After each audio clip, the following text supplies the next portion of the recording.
Swamp 109. Pascal the three. Good! All-star. Swatted by Boucher. Chris soaring in. Finger roll. Little French pastry right there. Gotta love it. Bonjour. Mikey. Bonjour à toutes et à tous et bienvenue pour ce Dino Talk, le grand format. Alors, on avait prévu un bilan de mi-saison, mais c'est vrai qu'on a laissé filer le temps et on en parlait hors antenne avec Alex. Le All-Star Break arrive plutôt aux 2 tiers de la saison. Alors, c'est plutôt un bilan de 2 tiers de saison que l'on va faire aujourd'hui pour ce grand format avec, je l'ai déjà un peu spoilé, avec nous, Alex de Raptors France, de dinotalk.com. Salut à toi, Alex. Salut Mike, salut tout le monde. Avec nous également aujourd'hui, on n'est pas dans les petites émissions de semaine, on a sorti l'Armada et je suis allé chercher Patrick Bizindavi, mon collègue de Choc FM qui couvre les matchs sur Toronto avec moi. Salut à toi, Patrick. Salut Mike, salut à tout le monde. Et enfin, pour terminer, on garde le meilleur pour la fin, le boss de Raptors France, Victor. Salut Vic. Je réfute le meilleur pour la fin, mais bonjour à tous. Un plaisir d'être de retour. On va lancer tout de suite le sommaire du jour. On a de quoi parler avec ces 2 tiers de saison déjà passés et surtout une saison des Raptors qui nous a donné du fil à retordre, surtout émotionnellement. On va parler en premier quart-temps de ces 2 tiers de saison, cette saison écoulée des Raptors. Chacun va nous donner un peu son sentiment général et puis ensuite on donnera une déception chacun et une satisfaction. Il faut quand même en trouver cette année, il y en a malgré tout. Donc voilà ce dont on va parler pour ce premier quart-temps. En deuxième quart-temps, on va revenir sur la date limite des transactions, comme on dit en français, la trade deadline. Est-ce qu'on est satisfait de ce qui a été fait? Est-ce que c'était nécessaire? Est-ce qu'on aurait pu faire ça plus tôt? Et on donnera chacun des impressions sur les nouveaux joueurs. Il y en a pas mal. Donc on aura de quoi faire, on verra comment on distribue la parole. En troisième quart-temps, on va parler de notre entraîneur Darko Rajakovic. Bon anniversaire à lui, on tourne le 22 février, c'est son anniversaire, mais ce sera publié normalement le 23. Donc bon anniversaire à lui quand même, puisque le moment où on parle, c'est son anniversaire. On parlera de son style de jeu, est-ce qu'il a maintenant l'effectif pour mener à bien son projet de jeu? Est-ce que c'est l'homme de la situation pour la reconstruction? Et est-ce que son style de jeu est viable à l'avenir? Avec un petit point d'interrogation sur la défense, je vous spoil déjà. Et enfin, en quatrième quart-temps, bon, on va parler de cette fin de saison. Qu'est-ce qu'on attend de ces 27 derniers matchs à jouer des Raptors? À l'heure où vous écouterez ce podcast, ils en auront déjà joué peut-être un, voire deux de plus, puisque ce soir, ils affrontent les Brooklyn Nets et demain, aujourd'hui, quand vous écouterez ce podcast, en tout cas si vous l'écoutez à sa sortie, ils affronteront les Hawks d'Atlanta du côté de la Géorgie. Voilà, le tour du sommaire est fait. On peut commencer dès à présent avec le premier quart-temps, le bilan de cette saison aux 2 tiers. Je vais faire un rapide résumé de la saison et après je vais lâcher un petit peu la parole. Les Raptors affichent un magnifique bilan inattendu de 19 victoires pour 36 défaites. Ils occupent la 12e place à l'Est. Ils sont à 6 matchs, non 5 matchs, pardon, du play-in.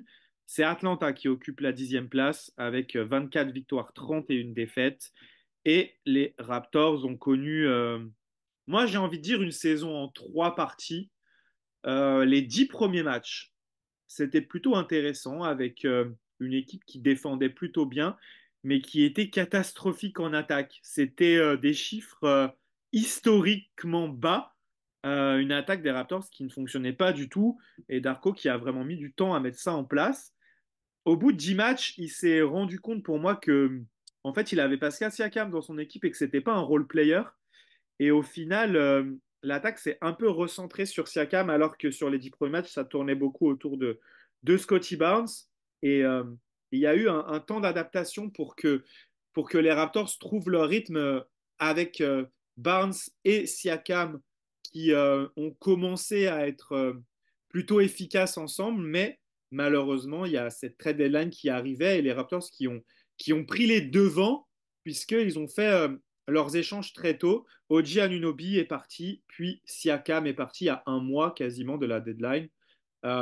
Et des Raptors qui sont rentrés en mode vraiment reconstruction, qui ont pris une autre direction. Mais au final, le point commun de ces trois périodes, c'est que ça ne fonctionnait pas, puisque les Raptors, on le rappelle, n'ont pas encore cette saison gagné trois matchs de suite. C'est quand même le running gag de la saison, puisque Darko Rajakovic, c'était proche du début de la saison, hein, avait promis avait promis un repas à ses joueurs, la pizza party, dont on parle souvent en rigolant maintenant. Et en fait, bah, ils n'ont pas encore eu l'occasion de la faire, puisque les Raptors n'ont pas gagné trois matchs de suite cette saison. Allez, c'est parti, donnez-moi déjà votre ressenti. Est-ce que vous êtes déçu? Est-ce que vous l'avez vu venir? Dites-moi tout, on va commencer avec Alex. C'est un peu particulier parce que on peut pas dire qu'on est surpris vraiment, dans le sens où on savait bien que de toute façon cet effectif-là, à moins de surperformer, n'allait pas prétendre aux premières places de l'Est.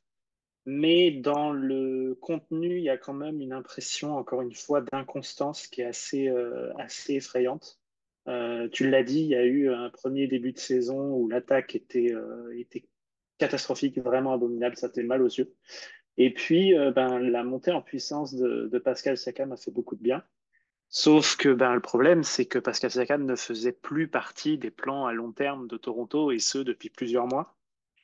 Donc, on en arrive à cette trade deadline où, en fait, les choses sont, entre guillemets, inévitables. Même si on a eu la surprise de voir OG Anunoby transféré, du moins en premier, par rapport à Pascal Siakam et aux autres qui sont arrivés par la suite. Mais on savait tous que Siakam allait porter un autre maillot après le 1er février. Donc, c'est difficile de s'emballer quand ça va bien parce qu'on sait très bien que ça va changer. Et en même temps, c'est triste de se dire que la gestion du cas Pascal Siakam a été catastrophique, quoi. Donc, on est un peu sur une saison sans saveur, même si ça va un petit peu mieux, on en parlera dans les côtés un petit peu plus positifs. Il y a quand même toujours quelques points qui donnent des éclaircies, mais c'est vrai qu'on est un peu dans cet état d'esprit de se dire est-ce qu'il n'aurait pas mieux valu prendre une direction plus claire plus tôt? Parce que là, on a encore des échéances, on va en parler, mais la draft de cet été, on ne sait toujours pas si on aura notre choix ou pas. Donc, on a un peu cette sensation de se dire, est-ce on a fait des choix qui ne sont pas arrivés un petit peu trop tard? Patrick, je sais que toi, tu es toujours un grand optimiste. Comment tu imaginais cette saison en début d'année et comment tu réagis à bah, ce qui s'est passé au final? Est-ce que tu as été très déçu? Comment tu l'as pris? Bon, moi, c'est vrai que bon, je suis en général optimiste, mais je m'attendais à beaucoup mieux. Parce que bon, à la mi-saison, on a eu un nouveau coach et puis était dans les publicités, c'était la personne qui allait révolutionner l'attaque des Raptors parce que d'après Masai, les joueurs étaient selfish, comme il le disait. Et puis, on a un meneur de jeu, Schroeder, qui vient. Bon, c'est pas Fred VanVleet, mais on s'attendait à ce qu'avec cette équipe, la continuité avec Pascal et Oji, en plus de Scotty Barnes, que ça allait beaucoup mieux. Et j'étais très, très optimiste durant la pré-saison. Je ne pense pas qu'ils aient perdu aucun match pendant la pré-saison. Je me suis dit, oh, il faut que ça continue comme ça. Mais je pense qu'après les 10 premiers matchs, là, on a vu que pour moi, c'était la confusion. Voilà. Parce qu'on savait déjà que le futur, on mise sur Scotty Barnes, mais la gestion de Scotty et de Pascal, ça a été vraiment une confusion totale. Il y a des fois, toi et moi et Mike, on était au match et puis on se disait, comment se fait-il que durant tout le dernier quart-temps, Pascal il ne reçoit aucune passe, il n'est pas dans les plans pour gagner le match. Et souvent, Darko disait, il faut trouver la balance entre gagner aujourd'hui et le développement. Donc, ils ont essayé pas mal de choses, mais comme tu l'as dit, Marc, la défense, ça allait, mais l'attaque, c'était fou. Et puis, Grady Dick qui ne parvenait pas à performer parce qu'on l'avait annoncé comme le sauveur côté tir, mais ça ne marche pas. Il a dû même aller au 905. Donc, c'était vraiment une situation de confusion pour moi.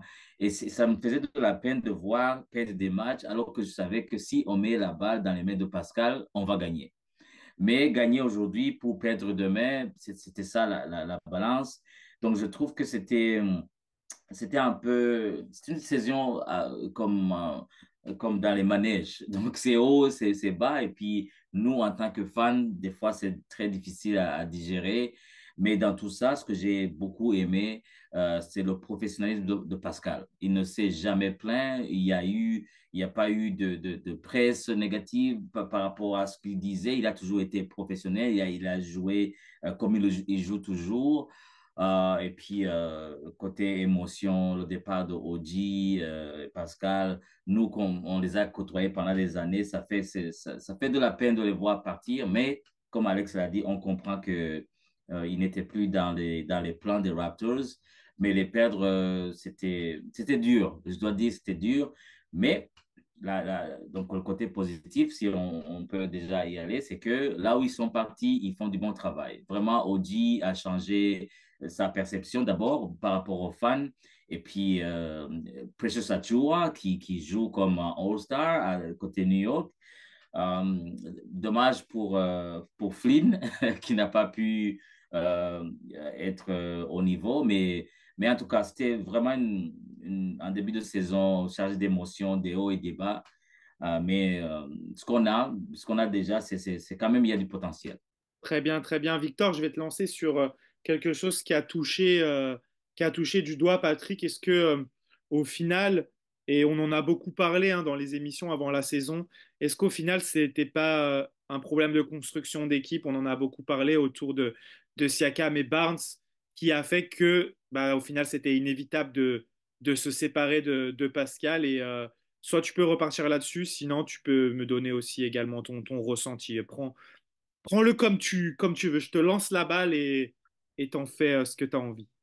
Non, mais je pense que de toute façon, tout a été plus ou moins dit, hein. Alex et Patrick ont été très, très clairs, hein. Il y avait une sensation où il fallait que, au bout d'un moment, il faut que le pansement soit arraché. On a longtemps vécu avec l'espérance d'un retour d'une grande équipe de 2019. Pascal a longtemps fait illusion, même si lui reconnais toujours beaucoup de talent, un humain exceptionnel et un professionnel, comme l'a dit Patrick, qui n'a jamais menti, qui a toujours été clair avec la franchise. Moi, c'est vrai que oui, cette situation de transition, elle est aussi difficile à vivre. De toute façon, il y avait deux possibilités après un titre. C'est tu reconstruis ou tu continues sur la situation. Et je pense qu'à partir du moment où Kawhi est parti, il fallait repartir de zéro pour reconstruire clairement. Après, le Covid a fait que, Tampa Bay a fait que, c'est difficile. Mais je pense que cette situation, enfin, la transition se fait.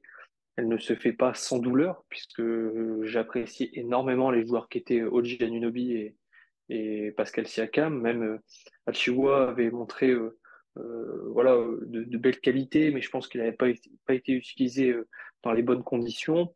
Et je pense que Malakai Flynn, voilà, il a peut-être pas le niveau pour être un solide remplaçant NBA. Peut-être qu'il aura sa chance, à mon avis. Je pense que c'est un profil plus peut-être Euroleague. Il aura toute l'occasion, à mon avis, d'apporter peut-être en Europe. Et je pense que ça peut être un grand bienfait pour sa carrière. Mais dans l'ensemble, je pense que enfin la transition arrive et il était temps que ça arrive. Tant mieux pour nos Raptors, puisqu'on va enfin pouvoir aller un petit peu de l'avant avec Scotty, avec Grady, avec les joueurs notre jeunesse et éventuellement notre futur pic de draft de cette année. Très bien. Bah, je vais compléter par ce que je disais. Je pense que bon, moi, je suis très déçu de la saison parce que je pense qu'il y avait moyen de faire mieux, mais au final, on en a beaucoup parlé avec Alex dans les éditions de la semaine.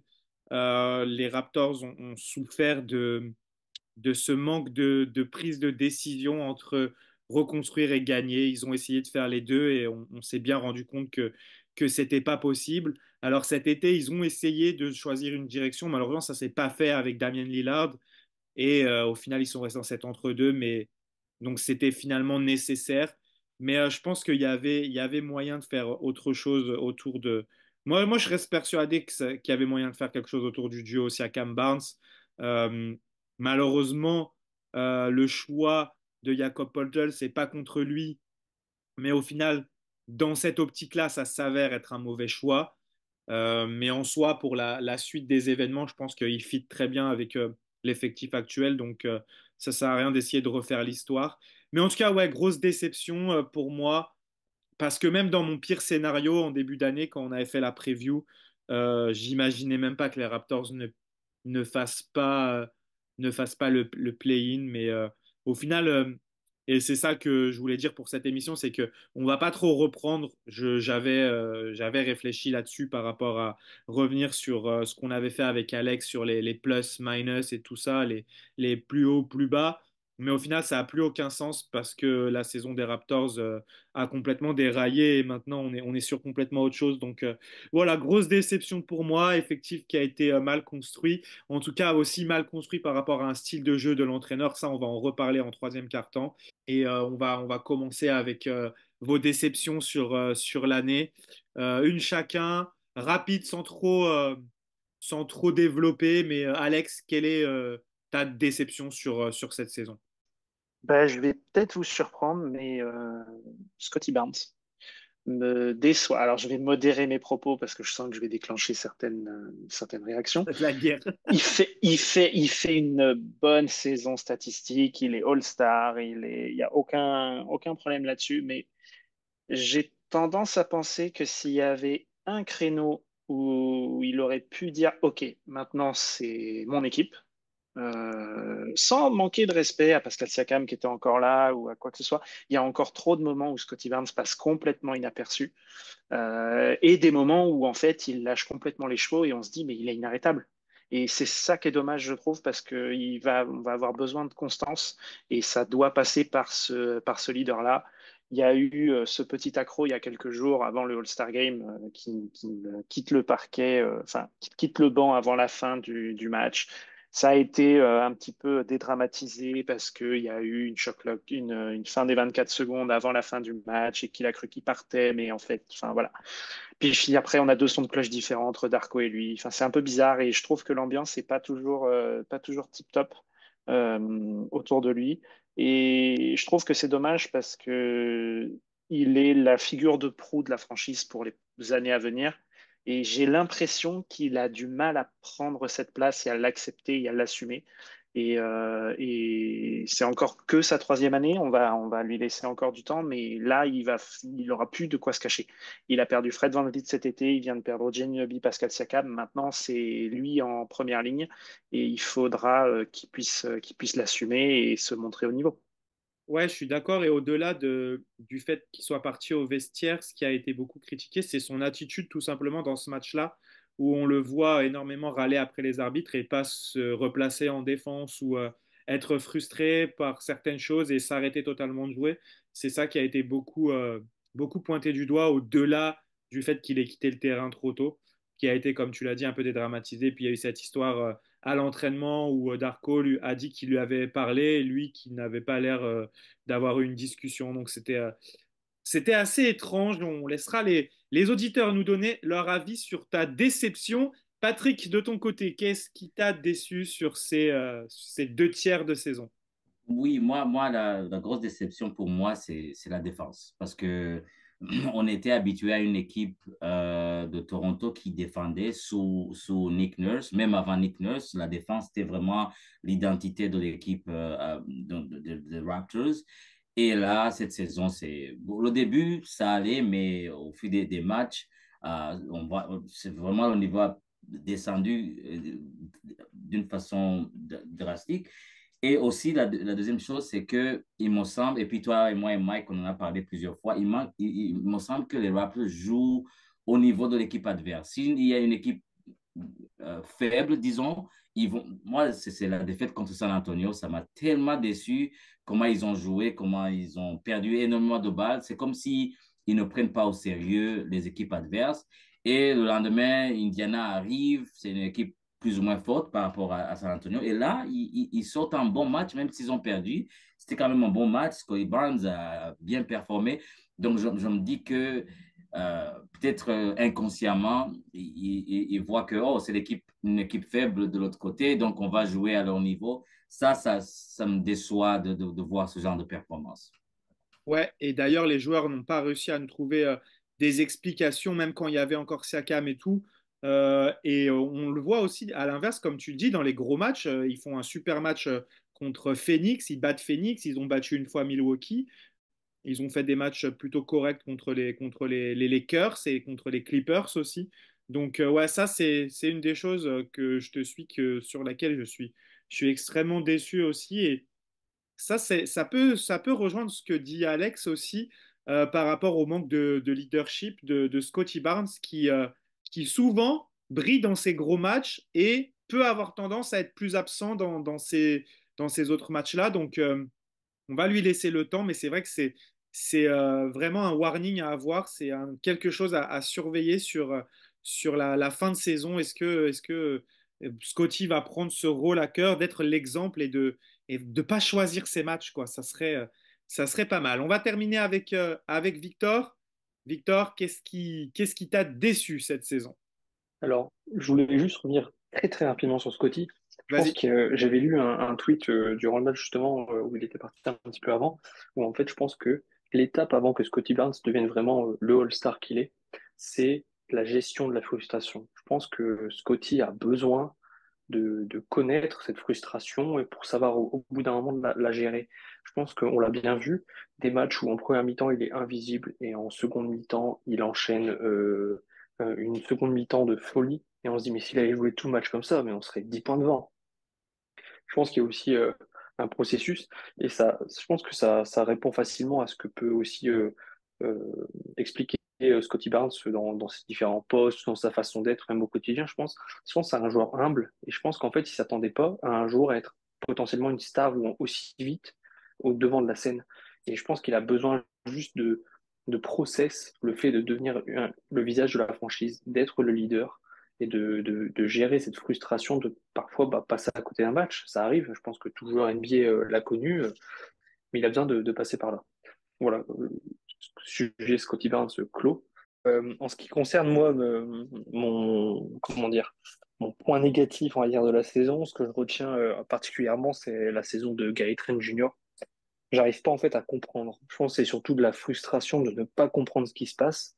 Parce qu'en fait, Gary Trent, on savait qu'il avait opté pour une saison parce que on avait l'impression qu'il voulait continuer sur ça lancée avec les Raptors. On sentait qu'il y avait une bonne intégration, qu'il était vraiment fondu dans le collectif, qu'il voulait faire une grosse année avant renégociation de contrat, free agency, tout ça.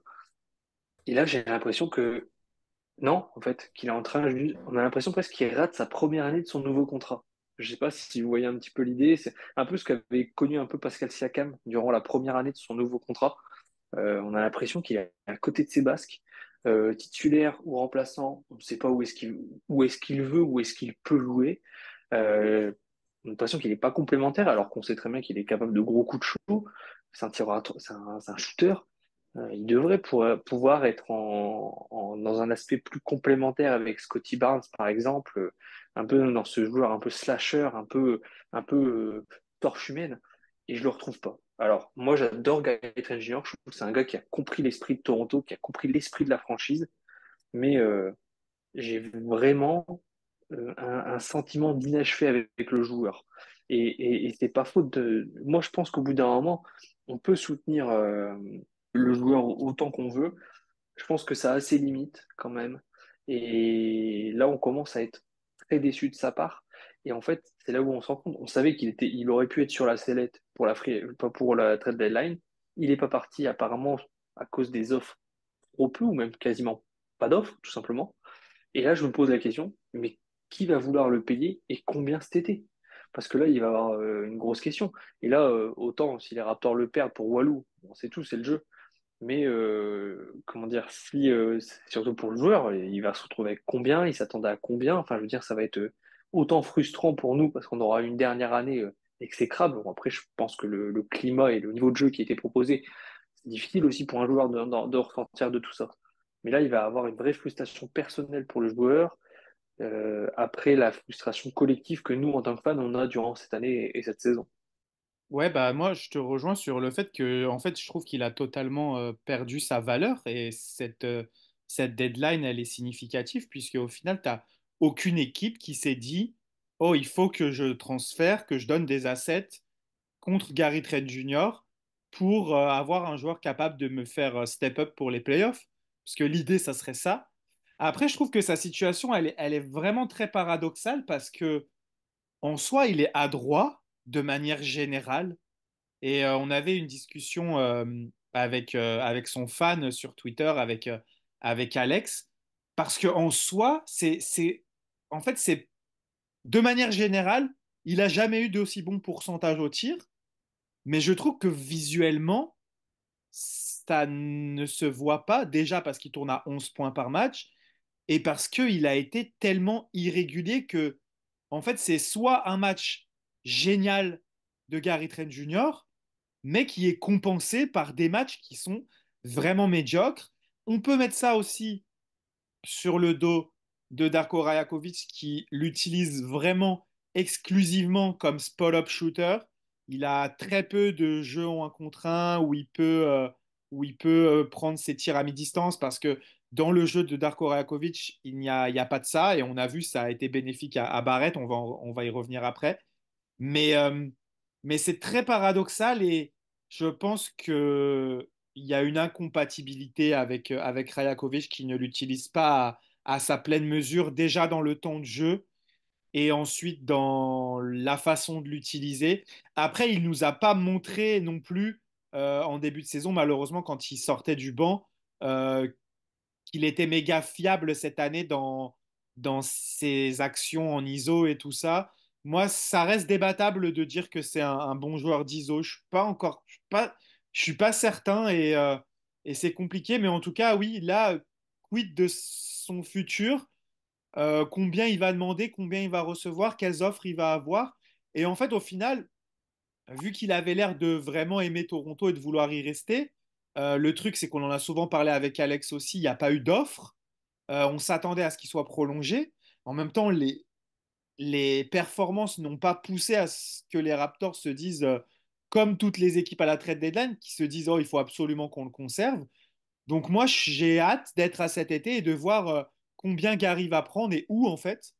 Je ne sais pas s'il pourrait rester à Toronto pour un faible montant. Moi, je pense qu'il devrait aller voir ailleurs parce que je pense qu'il pourrait trouver un entraîneur qui saura mieux l'utiliser que Darko Rajakovic. L'objectif n'était pas de faire des débats sur ces questions-là. On pourra y revenir dans d'autres émissions. On va enchaîner avec vos points positifs. Et je sais que Victor, tu dois bientôt y aller, donc on va enchaîner avec toi. Et puis après, si tu veux y aller, on te laissera.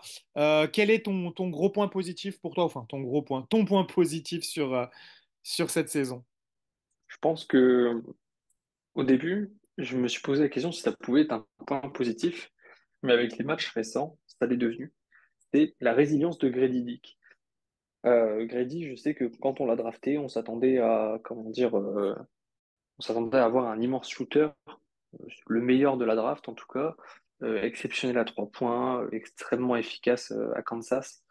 Et en fait, on s'est rendu compte qu'il n'était pas en fait prêt. Je pense que c'est aussi une réalité, hein, c'est de se rendre compte que les joueurs universitaires ne sont pas toujours prêts à la NBA.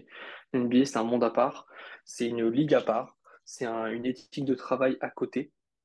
Et je comprends aussi pourquoi aujourd'hui la NBA essaie aussi de créer des alternatives à l'entrée des joueurs universitaires ou en tout cas des jeunes joueurs via l'équipe qu'ils ont créée en G-League, j'ai plus le nom, mais en tout cas, Ignite. voilà, il y a des alternatives. Et tout ça, en fait, Grady l'a compris quand on l'a envoyé chez les en G-League. Enfin, on réutilise la G-League comme un véritable incubateur, comme une préparation vers la NBA. Moi, je pense qu'aujourd'hui, la G-League est sous-estimée parce qu'elle est utilisée peut-être pas à bon escient par toutes les équipes, mais il faut se rappeler que des Fred VanVleet, des Pascal Siakam, même des Jakob Poeltl, hein, ils sont passés par la G-League. Ils ont été à un moment en G-League. On sait que Siakam il a quand même passé pas mal de temps en G-League. On sait que Fred VanVleet a passé aussi beaucoup de temps. Et pour quel résultat? Pour des joueurs qui ont beaucoup appris et qui aujourd'hui prennent énormément d'argent. Et surtout, leur niveau de jeu est aussi assez élevé. Et là, Grady, depuis quelques matchs, il revient et il nous les met les 3 points. Et il est efficace. Et il va faire sa dizaine de points en sortant du banc. Et c'est tout ce qu'on lui demande pour une première année. Quand moi, je suis désolé, Grady Dick, dans un match, il me sort 12 points. Allez, il met 3 sur 5 à 3 points. Et voilà, fin du match. Bah, qu'est-ce que tu veux demander de plus à ce rookie? Et c'est un gamin qui n'a pas lâché. Parce que je pense qu'on a connu quand même beaucoup de pics entre 1 et 20 qui ont connu justement ce démarrage compliqué, cet envoi en G-League pour la plupart du temps, ou même des fois fin de banc, et qui ne sont jamais revenus, qui n'ont jamais su rebondir après ça. Ça peut être très difficile mentalement, on le sait, de voir son niveau tellement loin de ses coéquipiers et d'avoir besoin de faire ce travail sur soi-même. Donc c'est la résilience que j'aimerais amener, même si je pense que Grady a encore beaucoup de progrès à faire. Mais heureusement pour lui, il a su prendre cette occasion de. Il l'a pas pris comme une punition, il l'a pris comme une partie de son développement et un chemin à suivre. Je pense qu'aujourd'hui, on a besoin de joueurs comme lui. On sait qu'à Toronto, on a eu longtemps du mal avec le shoot à 3 points. Kalidik nous apporte une vraie bouffée d'air frais. Au-delà d'avoir un nom exceptionnel quand on live tweet, ça reste un joueur extrêmement attachant. On le voit jovial, toujours de bonne humeur, sérieux, parce que visiblement il a réussi à développer durant sa première année. Donc voilà, moi c'est mon point positif de cette année, c'est la résilience de Grady Dick, et j'ai très hâte de le voir en deuxième année avec un été complet aux côtés de ses coéquipiers. Ouais, et j'ajouterais que j'aurais vraiment bien aimé au final que Gary Trent Jr. soit transféré à la deadline pour vraiment en fait donner le poste de sur la fin de saison où on ne joue pas grand-chose à Gwejic pour qu'il continue à se développer. Tu as raison de souligner l'utilisation des 905 qui était un peu en perdition ces dernières années. On n'a pas eu trop de joueurs qui sont sortis des 905 et qui ont été très performants. Cette année, ils font pas une saison exceptionnelle. À noter que le premier passage de Grady qui avait été très compliqué. Et c'est vraiment Darko qui avait annoncé Patrick, peut-être tu vas me donner, je ne sais plus c'était quand, c'était en janvier qu'il a annoncé que Grady ne partirait pas sur le road trip et qu'il allait se concentrer pendant 2 semaines à faire du foncier, à faire de la préparation physique parce qu'il n'était pas prêt pour la NBA, c'est ce qu'ils se sont rendus compte. Et c'est là qu'il a connu son deuxième passage en G-League où c'était pas forcément beaucoup mieux, mais il a repris confiance, il s'est senti mieux physiquement et ça a payé dès son retour en NBA. Oui, c'est ça. Darko avait annoncé ça, mais la G-League faisait partie d'un plan plus complet. Ils avaient un plan physique au niveau des entraîneurs, des préparateurs, et puis la G-League faisait partie de ce plan-là. Ils s'étaient donné comme 3 semaines. Et là, on voit les résultats maintenant parce que son tir, il marque, et puis avec le temps de jeu qui lui est offert. Moi, la surprise par rapport à lui, c'est sa défense. Moi, je suis vraiment surpris de sa défense. Il prend des charges, tu vois qu'il se bat en défense. Et puis offensivement, c'est pas juste donc le tir, c'est assez varié. Il fait des pénétrations, il fait de bonnes passes. En tout cas, je pense qu'il va faire une dernière partie de saison qui sera totalement différente du début de la saison qu'on a vu avec Grady. Et lui, sans envoyer de pique à un autre joueur, il finit ses contre-attaques. Patrick, je te laisse la main sur ta satisfaction de la saison. Bon, moi, la satisfaction, c'est la performance de Scottie Barnes. Il a été rookie de l'année et la deuxième saison était en tout cas, il y avait tellement de déceptions par rapport à sa performance. Mais là, il est revenu en force. Des fois, il fait des triples-doubles, de bons matchs. Bon, il y a des hauts et des bas, mais sa troisième saison, il est déjà All-Star. Je pense que c'est une bonne progression par rapport à sa deuxième saison. Et puis l'autre point positif, c'est RJ. RJ, vraiment, on savait qu'il était bon joueur, mais là, il a un rôle qui est un peu différent du rôle qu'il avait au Knicks. Mais il a bien accepté. Il a eu, jusqu'à présent, il a eu juste un seul match qui n'a pas allé, le match contre Utah, où il a eu 9 points. Et là, il m'a presque engueulé quand je lui ai posé la question. Mais je trouve que sa performance, c'est quand même. On voit pourquoi donc il est à Toronto et puis il n'est même pas en fin de contrat. Donc, on a encore 2 ans avec lui, 2 ou 3 ans avec lui. Donc, j'ai vraiment été surpris positivement par la performance de RJ. Parfait. Et pour revenir sur Scotty, en fait, c'est pas forcément en opposition avec Alex. Et c'est ça qui est intéressant par rapport à ce pourquoi Alex est déçu de Scotty et ce pourquoi Patrick est satisfait de Scotty. Donc, c'était intéressant d'avoir ces deux versions. Alex, on termine avec toi. Après, je donnerai les miens, mais rapidement, puisqu'on a déjà bien traité le sujet. Quelles sont tes ou ta satisfaction de la saison?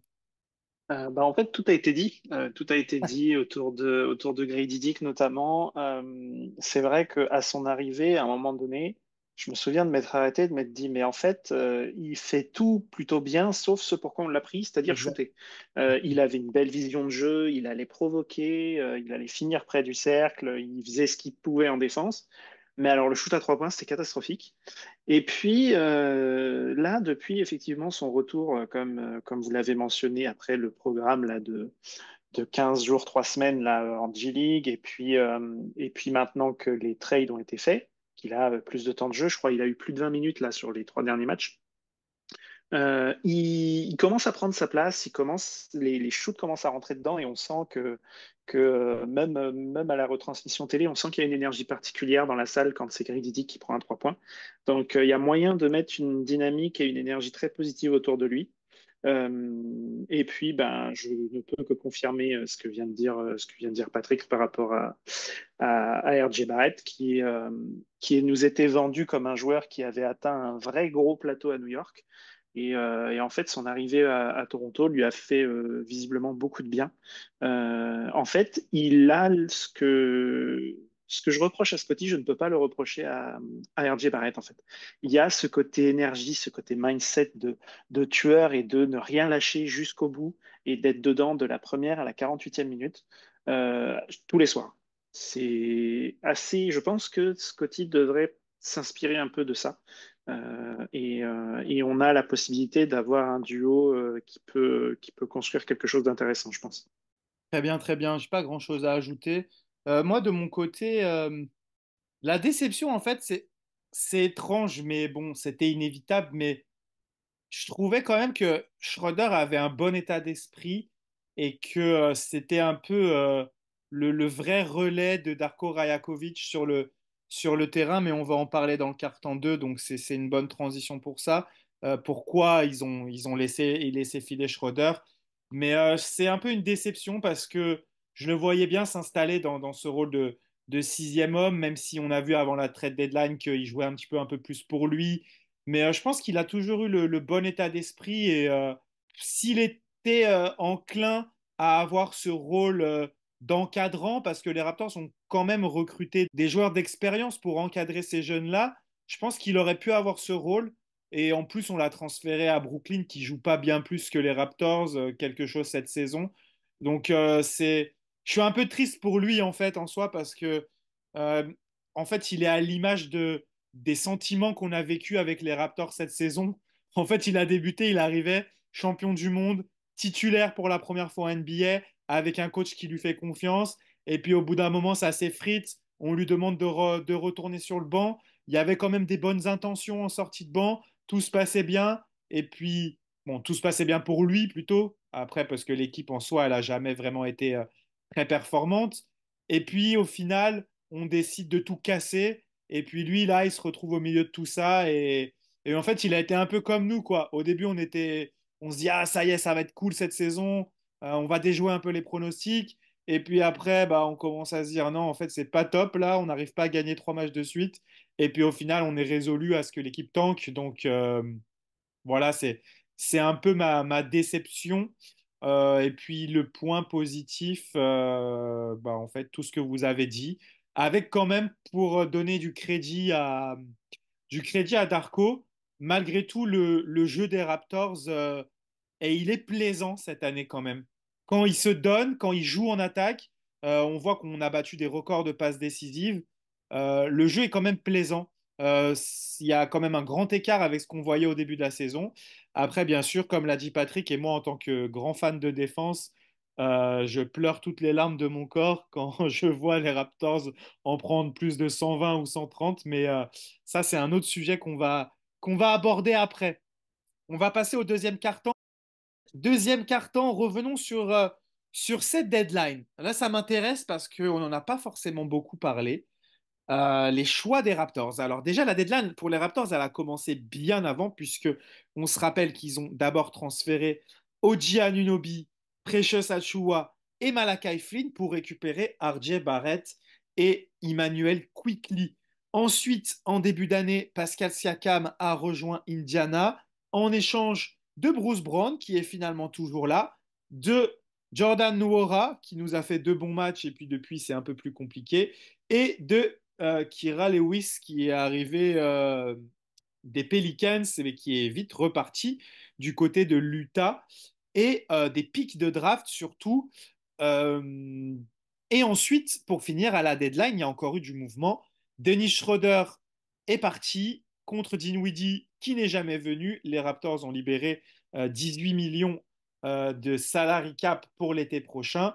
Et un autre transfert, oui, Tadeusz Young était inclus aussi dans la transaction. Tadeusz Young qui maintenant a signé à Phoenix. Et le dernier transfert, c'est celui pour Kelly Olynyk et Ochai Agbaji contre Otto Porter et Kira Lewis, je crois. C'est lui qui était là-dedans. Ouais, c'est ça. Il est parti du côté de l'Utah. Les Raptors qui ont donné un pic aussi pour récupérer Kelly Olynyk. Quel est un peu votre avis là-dessus? Est-ce que les Raptors ont fait ce qu'il fallait? Est-ce que vous êtes déçu de certains trades? Est-ce que vous espériez plus? Dis-moi un peu tout. Allez, Alex, tu peux commencer. Déçu, non, parce que, en fait, pas déçu des trades en eux-mêmes, mais en fait, cette petite voix, tu sais, dans l'arrière de ta tête que tu n'arrives pas à faire taire en te disant si on avait fait ce choix-là 6 mois plus tôt, est-ce que ça n'aurait pas changé fondamentalement le visage de la saison? On ne le saura jamais, donc voilà.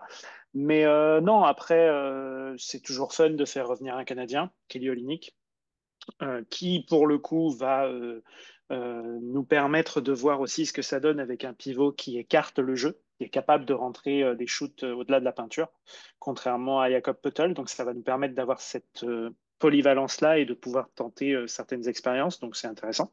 Après, si on part sur un côté moins Raptors, très content pour Pascal Siakam qui va s'éclater à jouer aux Pacers avec Tyrese Haliburton et tout ça, ça va être vraiment très très fun pour lui.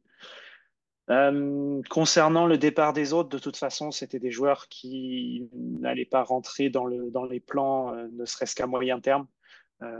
Tadeusz Young, on gardera en mémoire le jour où il a fait tomber Joel Embiid, mais sinon, ça restera pas non plus, en tout cas sur le parquet. Après, je sais que dans le vestiaire, il était très important, mais ce ne seront pas des départs qui vont fondamentalement changer le visage de cette équipe. Donc, rien de. Les gros morceaux ont été faits avant et les pièces qu'on a récupérées qui vont vraiment avoir un impact sur l'équipe, on a déjà pu les voir un petit peu et on attend d'en voir plus. On va en parler juste après des nouvelles pièces. Pour compléter, Alex, au final, c'était nécessaire. Ça, on est tous d'accord là-dessus. Mais le petit regret pour toi, c'est que ça ne se soit pas fait plus tôt. Alors, ou que ça ne se soit pas fait plus tôt, ou que le cas soit géré d'une meilleure façon. Quand je vois Pascal Siakam qui te dit à toi-même de se dire que heureusement que les Pacers le voulaient vraiment parce que ça atténue un peu le fait de devoir partir. On se plaint d'être un petit marché et de pas attirer de gros noms en free agency et on a un joueur qui est All-Star et qui joue à un niveau de ouf et on n'arrive pas à l'entourer correctement, c'est dommage. Alors il y a des circonstances qui sont hors de notre volonté. Je pense à l'année à Tampa, par exemple, qui n'a pas aidé du tout, mais je pense qu'il y a aussi une construction d'effectifs autour de lui qui n'a pas fonctionné. Et c'est dommage. Maintenant, oui, c'est clair qu'au moment où on s'en est rendu compte, En fait, je ne vais pas revenir jusqu'à ce que disait Victor tout à l'heure par rapport aux équipes qui, après un titre, doivent reconstruire, etc. Je ne vais pas remonter jusqu'au départ de Kawhi Leonard. Je vais remonter à la saison où on surperforme, en fait, la première année de Scotty. On surperforme et on accroche les playoffs et on fait un peu flipper Philadelphie, etc. Et l'année suivante, tout le monde se dit, ben, l'année 2 de Scotty Barnes, la progression de tout le monde de ce groupe-là, et puis on voit juste ce que ça donne. Je pense que c'est durant cette saison-là, donc il y a un an en fait, que, que la décision aurait dû être prise de non, ça va pas le faire. Fred VanVleet s'en va, est libre cet été. Siakam dans un an. S'il faut qu'on reconstruise, c'est maintenant. Et je pense qu'on a laissé passer un ou deux, voire trois trains avant de prendre la bonne décision qui du coup est devenue la décision qui s'imposait aujourd'hui, puisque après avoir perdu Fred VanVleet contre rien cet été, on ne pouvait surtout pas se permettre de refaire la même chose en 2024 avec OG Anunoby et Pascal Siakam. Donc on était pressé par le temps de devoir les transférer. C'est fait maintenant. Effectivement, si on avait pu prendre cette décision plus tôt, on aurait eu plus de marge de manœuvre et sans doute que la contrepartie aurait été meilleure. Totalement. Patrick, quel est ton regard là-dessus? Je sais que toi, tu es un peu un pro Maasai. Euh, Oui. comment tu juges cette gestion? Il a répété à la trade deadline et c'est vrai qu'il n'a pas la même vision que beaucoup d'entre nous avaient en se disant que c'était peut-être l'année dernière qu'il fallait tout sauter. Il a répété qu'il voulait donner une chance à l'équipe de l'année dernière d'être compétitive. Est-ce qu'il s'est quand même pas un petit peu voilé la face? Qu'est-ce que tu en penses? Oui, c'est ça justement que j'allais dire. Il a voulu donner la chance à l'équipe de voir ce qu'elle pouvait faire, mais on a vu que finalement, ça n'a rien apporté. Mais il est aussi vrai que Masai a une perspective que nous, on n'a pas. Donc, il a plusieurs données, il prend en considération beaucoup de choses en même temps. Et comme il le dit toujours, en NBA, il faut une petite dose de chance parce que le timing, mais moi, le seul côté, bon, il y en a quand même pas mal, le côté positif de ces échanges, c'est que finalement, on a eu de la valeur en échange de OG, en échange de Pascal, parce qu'avec Fred, il est parti comme ça et on n'a pas eu de valeur en échange. Mais sinon, c'est ça. Je pense que le plus dur, c'est de trouver la balance. Est-ce qu'on attend? Est-ce qu'on donne une chance à l'équipe? C'est vraiment très difficile. Mais comme le disent certains de nos collègues anglophones, maintenant, il y a un plan. Il y a une vision. Et puis, la vision, c'est Scottie Barnes. Et puis, on essaie de l'entourer des joueurs à peu près de son âge. Et je trouve que le point positif aussi de ces échanges, c'est on a adressé le présent et le futur. Le présent, c'est Olynyk. Il offre quand même une présence qui, au niveau sur le terrain et en dehors du terrain, d'un vétéran qui peut donner tout de suite à l'équipe. Et puis, c'est le fait qu'il peut jouer intérieur, qu'il peut sortir, qu'il peut même monter la balle, qu'il peut tirer à 3 points. Ça va faire une balance entre lui et Yak. Donc, ça répond vraiment aux besoins présents. Et le futur, c'est les jeunes autour de Scottie Barnes. Il y a RJ, il y a Ochai qui vient d'arriver, qui peut-être a du potentiel de pouvoir être quelqu'un qui va jouer une très bonne défense. En même temps, Bruce Brown, il répond aussi au présent parce qu'il peut performer au moment présent, même si je ne pense pas qu'il soit dans les plans futurs des Raptors, mais il peut donner quand même en sortie de banc, il peut être bien performant. Et puis c'est un joueur qui a de l'expérience, qui est champion avec Denver. Donc je pense que ça répond aux besoins de développement et ça répond aussi à un besoin d'être compétitif, même si l'objectif n'est pas d'atteindre les playoffs, les play-in, mais de garder quand même cette compétitivité maintenant. Et c'est justement en jouant fort que ces jeunes-là vont pouvoir se développer. Donc, je pense que même si on n'a pas eu ce qu'on voulait au maximum, mais quand même, on a eu de la valeur et puis quelque chose qu'on peut construire avec le futur. Le seul point négatif, c'est Chris Boucher. Moi, j'aime bien Chris Boucher. J'aime le voir jouer. Et puis quand il joue, même s'il joue 5, 6 minutes, tu vois de l'énergie. Il prend des rebonds, il joue une bonne défense, il prend des tirs. Mais là, avec le reste de la saison, je pense qu'on va le voir de moins en moins, à moins qu'il y ait des blessures. Là, Chris Boucher, je pense que c'est vraiment dommage de le voir comme ça, mais aussi, lui aussi, il est professionnel, il le prend positivement. Mais je pense que c'est la dernière saison de Chris Boucher, et puis c'est dommage. Et puis, le moins qu'il va jouer, et puis le moins il va perdre sa valeur aussi. Mais c'est la réalité du business de la NBA. Donc, je me dis qu'on a de la valeur, on a quelque chose on a de l'espoir et puis on va voir ce que ça va donner. Moi, c'est difficile de passer après vous. Vous avez été assez complet.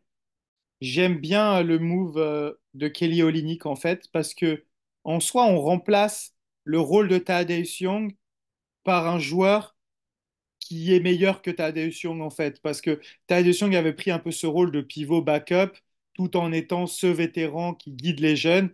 Bah là, on a un vétéran qui guide les jeunes et qui peut en plus répondre présent sur le terrain. Comme l'a dit Alex, il peut vraiment apporter d'autres solutions, voir ce que ça peut donner avec un pivot qui est capable de s'écarter, qui est bon passeur. Du coup, même si c'est pas lui l'avenir, on a comment dire une vision de ce que peut donner l'attaque de Darko avec ce pivot qui s'écarte. Donc, je trouve que c'est une très très bonne chose. Après, si on peut en récupérer un plus jeune qui pourrait avoir le même rôle, on aura déjà une idée de comment ça peut fonctionner. Euh, Avoir récupéré RJ Barrett et Emmanuel Quickley contre OG, je trouve qu'on ne pouvait pas espérer mieux. D'ailleurs, moi, franchement, avant les trades, j'en attendais même pas. Je pensais même pas que c'était possible de récupérer des joueurs de ce niveau-là et avec vraiment un potentiel. Pour Siakam, c'est les pics les plus importants, je pense. Jordan Nwora, j'ai été un peu emballé au début, déçu par la suite, mais bon, je ne sais pas s'il est vraiment dans les plans, faudra voir. Et Ochai Agbaji, je ne vais pas m'emballer, mais pour l'instant, je suis déçu, mais il a presque pas joué. Mais il y a des trucs, je m'attendais à ce qu'il soit meilleur, notamment individuellement en défense. Je pense que des fois, quand t'es pas familier avec les systèmes, tu peux impacter au moins individuellement en tenant ton un contre un. Et pour l'instant, bah, je suis pas satisfait, mais on va parler de la défense dans le carton 3. Rapidement, vos impressions sur les nouveaux joueurs. Alex, on en a déjà pas mal parlé, mais si tu peux résumer un peu ce que tu penses de chacun, de Emmanuel Quickley, RJ Barrett, on en a déjà parlé, donc tu n'es pas obligé de le refaire. Kelly Olynyk et Ochai Agbaji. Quels sont ton avis sur ces nouveaux joueurs? Si tu veux mettre un mot sur Bruce Brown et tout, tu peux y aller aussi. En fait, Emmanuel Quickly, il y a eu un très bon début et là, on a l'impression qu'il pêche un peu. Euh, Ça peut arriver, hein, c'est pas, il est encore jeune lui aussi, mais c'est vrai que sur le début, on s'est tout de suite dit, ouah, il apporte de l'énergie, le développement d'un potentiel, même Tyrese Maxey du pauvre, comme j'aime bien dire. C'est vachement intéressant. Sa petite célébration, en plus, elle a tout pour devenir iconique à Toronto. Mais c'est vrai qu'il y a un petit coup de mou là depuis quelques matchs avant le All-Star Game. Donc on espère que c'était juste un peu de fatigue et que ça va revenir un petit peu plus fort après la pause. Kelly Olynyk, qui a apporté ce qu'il apporte, je suis assez d'accord avec ce que tu disais dans le sens, dans ta comparaison avec Tadeusz Young. Il apportera ce qu'apportait Tadeusz Young hors du parquet, mais il apportera plus une fois sur le terrain. Donc c'est tout ce qu'on lui demande. De toute façon, on sait très bien que ça ne va pas être une des pièces centrales de l'effectif, mais il peut apporter quelque chose de différent et une bonne énergie à ce groupe. Concernant les autres, en fait, j'attends d'en voir plus. Bruce Brown, je ne sais pas trop dans quel état d'esprit il est, dans le sens où dès son arrivée, tout le monde disait qu'il allait repartir, et puis bah, finalement non, il est là au moins jusqu'à la fin de la saison. Je ne sais pas trop comment lui le vit. On avait l'impression qu'il était déjà parti les quelques matchs avant la deadline, et puis finalement il est toujours là, donc j'attends de voir ce que ça va donner après la pause. Mais sinon, dans l'ensemble, que ce soit les joueurs qui ont été pris pour faire partie du groupe à long terme, comme R.J. Barrett, Emmanuel Quickley, tous ces joueurs-là, pour l'instant, sont plutôt dans la partie positive. Tous ceux qui étaient là pour faire le nombre ou le salaire ou quoi, ben, on n'a pas vraiment trop d'avis à se faire dessus, puisque de toute façon, on sait très bien qu'ils ne sont pas là pour très longtemps. Ouais, et pour revenir sur Bruce Brown, moi j'ai l'impression qu'au début il avait le bon état d'esprit sur le premier match. Et en fait, j'ai l'impression, je sais pas si c'est les journalistes ou les rumeurs, mais ça l'a tellement refroidi. On l'a vu dès le match suivant, il était désengagé. Parce que tu sais, il est arrivé, il a payé déjà pour avoir le numéro de John T. Porter. Son discours était vraiment très positif. J'ai l'impression il pensait vraiment s'inscrire dans le projet. Et puis, dès le premier match, à la fin du match, les choses qu'on lui demande, c'est pas sur sa performance, c'est bah alors qu'est-ce que tu penses de ton avenir? Est-ce que tu vas rester et tout? Et je pense que ça l'a très vite refroidi. Et c'est vrai que derrière, les performances ont pas été dingues. Euh, j'ai l'impression qu'on lui demande de faire des choses qui sont pas aussi dans son rôle. Après, ça, c'est un peu le truc de Darko aussi, qui veut un peu du dépassement de fonction. Mais c'est ça qui est aussi paradoxal, c'est qu'il ne le fait pas avec Gary Trent. Donc, c'est assez bizarre. Mais ouais, on voit Bruce Brown qui initie des pick and roll, qui va jouer du 1 contre 1, qui va prendre des pull-ups à 3 points. C'est assez étrange, mais ouais, voilà, je voulais juste revenir là-dessus pour lui. Et en ce qui concerne Emmanuel Quickly, ils en ont parlé hier après l'entraînement, et c'est quelque chose que j'avais déjà pointé du doigt. J'ai l'impression qu'il se cherche en tant que meneur titulaire. En fait, il était habitué à sortir du banc et à devoir juste à scorer, pas forcément gérer l'attaque. Et là, c'est un rôle complètement différent qu'on lui demande, et il faut encore qu'il trouve l'équilibre entre les moments, il l'a dit lui-même hier, entre les moments où il doit prendre ses tirs et les moments où il doit faire tourner l'équipe. Donc voilà, c'est un peu ça avec lui. Darko veut qu'il prenne plus de tirs à 3 points, je suis d'accord, il faut qu'il shoote plus, surtout avec les pourcentages qu'il a. Il faut qu'il progresse dans le drive, par contre, parce qu'il a un très bon flotteur, mais il a vraiment du mal à finir au cercle.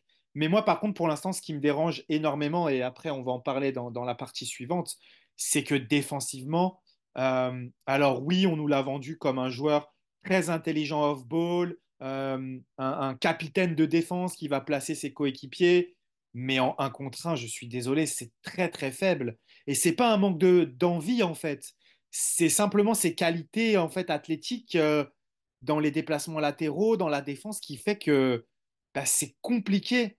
Et le problème, c'est que alors, je suis en train de déborder sur la partie suivante, mais le problème, c'est que c'est pas le seul à avoir ces problèmes-là défensivement. Donc voilà, là, c'est ça qui m'inquiète un petit peu. Après, on a quand même eu des matchs. Je m'emballe parce que c'est la partie suivante. Je reviendrai dessus après. Je m'arrête là. Je vais donner la parole à Patrick sur quel est un peu ton avis d'un peu tous les nouveaux, si tu as des choses à ajouter. Oui, c'est ça. Bon, et moi, je me mets à la place de Darko. Ça doit être vraiment compliqué de gérer une équipe avec autant de changements en 2, 3 semaines. Il y a eu tellement de changements que chaque fois, il se disait, c'est un nouveau training camp. J'ai Parce encore dit que, ça hier. et oui, c'est ça, c'est très difficile de gérer ça au niveau de la gestion en tant que coach, mais au niveau des joueurs eux-mêmes. Il y a une fois où RJ a lancé une blague, il dit, ça fait, je suis nouveau ici, mais je me sens déjà comme un des anciens, tellement qu'il y a eu de changements. Mais je me dis que le reste de la saison, et puis l'été qu'ils vont avoir, plus le training camp, ça va donner beaucoup de Summer League, s'il y en a qui vont participer à ça. Je me dis qu'on a un peu de temps de pouvoir développer tout ce monde, sachant que maintenant, il y a une vision plus claire. On sait que c'est l'équipe de Scotty Barnes. On sait que donc c'est une équipe jeune. Peut-être il y aura des mouvements donc à la fin de la saison avec probablement le départ de Chris Boucher. On aura quand même pas mal de nouveaux. Et probablement aussi le départ de Bruce Brown. Mais je pense que en grande partie, on a une idée de ce qu'on va avoir, du moins le reste de la saison et la saison prochaine. Et pour revenir au nouveau, je pense que je suis parfaitement du même avis que vous. Quickly, quand il est venu, il a apporté la joie, l'énergie à chaque tir. Il faisait sa petite danse et puis toute l'équipe, ça, et puis ils ont gagné. Mais avec le temps, bien sûr, il y a eu des blessures, mais je pense, je ne vois plus cette joie de pouvoir jouer, mais c'est peut-être le poids de la responsabilité aussi, de pouvoir être donc meneur titulaire. Mais aussi, il y a un changement de dynamique avec le départ de Dennis Schroeder. On n'a pas de meneur backup. Ce qui fait que, donc là, on essaie d'essayer des choses avec Scotty Barnes qui va gérer beaucoup plus le ballon. Des fois, c'est Bruce Brown qui va monter avec le ballon. Donc, c'est un peu une dynamique qui change et puis qu'il n'y a pas de continuité de jeu, de système. Donc, c'est comme il se recherche.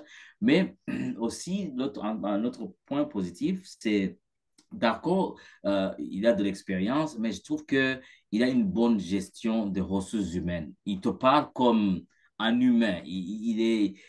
C'est quelqu'un qui est très approchable, qui a peut-être l'expérience dans le développement des joueurs. On sent que les joueurs lui font confiance. Et puis, c'est quelqu'un de bien lorsque tu lui parles, tu vois que c'est vraiment donc la personne qu'il faut. Et le fait déjà que donc les 2 tiers de la saison, on voit le jeu changer, il y a plus de passes, c'est juste des ajustements au niveau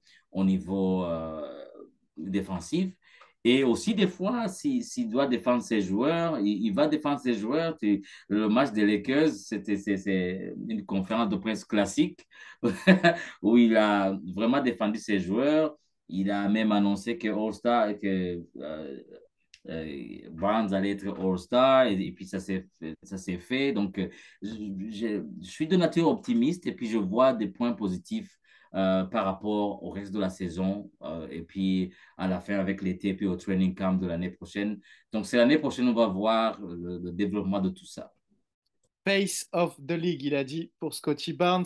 Je vais conclure là-dessus parce que tu m'as donné une belle perche. Je voulais en parler sur cette trade deadline. Pour moi, quand même, le fait de s'être séparé de Dennis Schroeder contre rien du tout, en fait, juste pour faire du cap space, ça, c'est vraiment ce qui symbolise le fait qu'on veut tanker.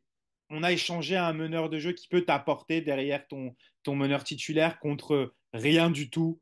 Donc, au final, c'est là, tu te dis OK, le reste de la saison, c'est pour faire des expériences, même si Darko hier a dit j'aimerais que l'équipe aille chercher le play-in et ait de l'expérience en play-off.